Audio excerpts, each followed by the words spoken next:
of a counsel flattering admirers thought would be the most likely to gratify someone meditating suicide, until a Stoic friend of mine, an outstanding personality, for whom I can find no more fitting compliment than that of calling him a man of fighting courage, gave what I thought was the most inspiring advice, and this was how he began. "My dear Marcellinus," he said, "you mustn't let this worry you, as if you were having to make a great decision. There's nothing so very great about living. All your slaves and all the animals do it. What is, however, a great thing is to die in a manner which is honourable, enlightened, and courageous.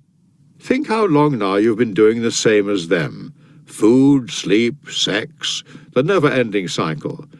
The desire for death can be experienced not merely by the enlightened or the brave or the unhappy, as if you were having to make a great decision. There's nothing so very great about it. Marcellinus wanted no urging, only a helper. His slaves refused to obey him in this, whereupon our Stoic talked away their fears, letting them know that the household staff could only be in danger if there had been any room for doubt as to whether their master's death had been a voluntary one. Besides, he told them, it was just as bad to let other people see you ordering your master not to kill himself as actually to kill him. He then suggested to Marcellinus himself that it would not be an unkind gesture if, in the same way as at the end of a dinner, the leftovers are divided among the attendants. Something were offered at the end of his life to those who had served throughout it. Marcellinus had a generous and good-natured disposition, which was no less evident where it meant personal expense, and he distributed accordingly little sums of money among his slaves, who were now in tears, and went out of his way to comfort them all. He did not need to resort to a weapon or to shedding blood. After going without food for 3 days, he had a steam tent put up in his own bedroom. A bath was brought in which he lay for a long time, and as fresh supplies of hot water were continually poured in, he passed almost imperceptibly away, not without, as he commented more than once, a kind of pleasurable sensation, one that is apt to be produced by the gentle fading out of which those of us who have ever fainted will have some experience. I have digressed, but you will not have minded hearing this story, since you will gather from it that your friend's departure was not a difficult or unhappy one. Although his death was self-inflicted, the manner of his passing was supremely relaxed, a mere gliding out of life. Yet the story is not without its practical value for the future, for frequently enough necessity demands just such examples.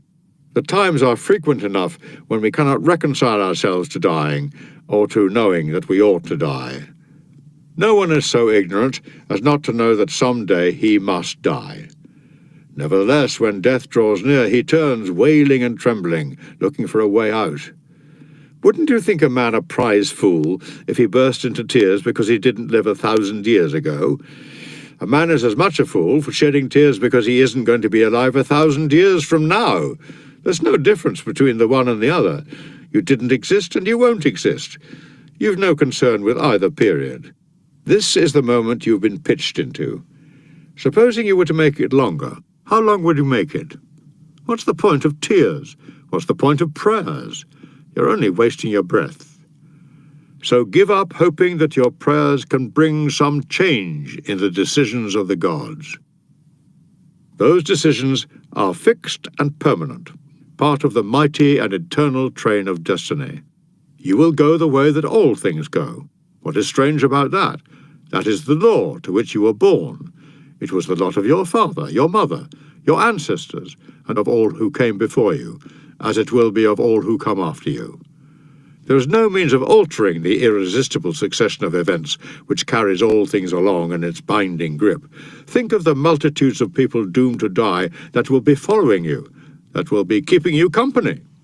I imagine you'd be braver about it if thousands upon thousands were dying with you. The fact is that men, as well as other creatures, are breathing their last in one way or another in just such numbers at the very instant when you're unable to make your mind up about death. You weren't thinking, surely, that you wouldn't yourself one day arrive at the destination towards which you've been heading from the beginning? Every journey has its end. Here, I imagine, you'll be expecting me to tell you the stories of examples set by heroic men. Well, I'll tell you about ones which children have said. History relates the story of the famous Spartan, a mere boy, who, when he was taken prisoner, kept shouting in his native Doric, "I shall not be a slave." He was as good as his word. The first time he was ordered to perform a slave's task, some humiliating household job, his actual orders were to fetch a disgusting chamber pot, he dashed his head against a wall and cracked his skull open. Freedom is as near as that. Is anyone really still a slave? Would you not rather your own son died like that than lived by reason of spinelessness to an advanced age? Why be perturbed then about death when even a child can meet it bravely? Suppose you refuse to follow him. You will just be dragged after him. Assume the authority which at present lies with others. Surely you can adopt the spirited attitude of that boy and say, "No slave am I." At present, you unhappy creature, slave you are. Slave to your fellow men, slave to circumstance, and slave to life. For life itself is slavery, if the courage to die be absent. Have you anything that might induce you to wait? You have exhausted the very pleasures that make you hesitate and hold you back. Not one of them has any novelty for you, not one of them now fails to bore you out of sheer excess. You know what wine or honey wine tastes like. It makes no difference whether 100 or 1,000 flagons go through your bladder. All you are is a strainer. You are perfectly familiar with the taste of oysters or mullet.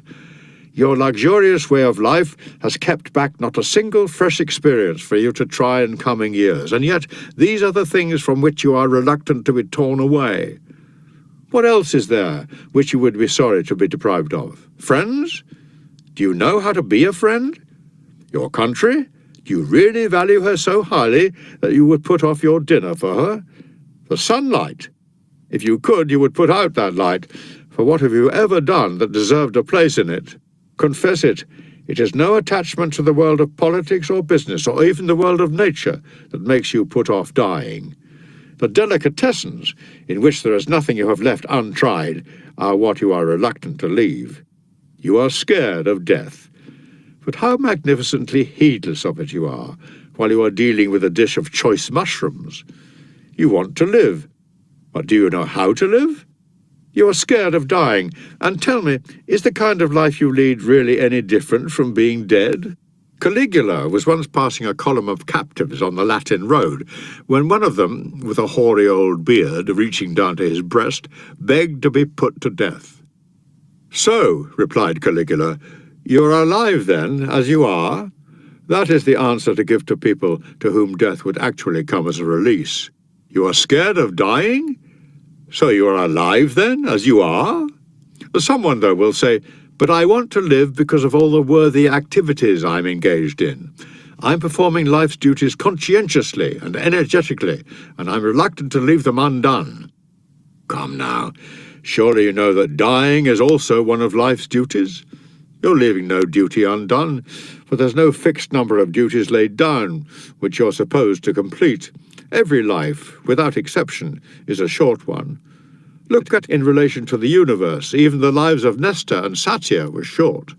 In Satia, who ordered that her epitaph should record that she had lived to the age of 99, you have an example of someone actually boasting of a prolonged old age.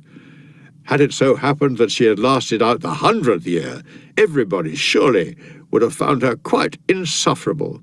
As it is with a play, so it is with life. What matters is not how long the acting lasts, but how good it is.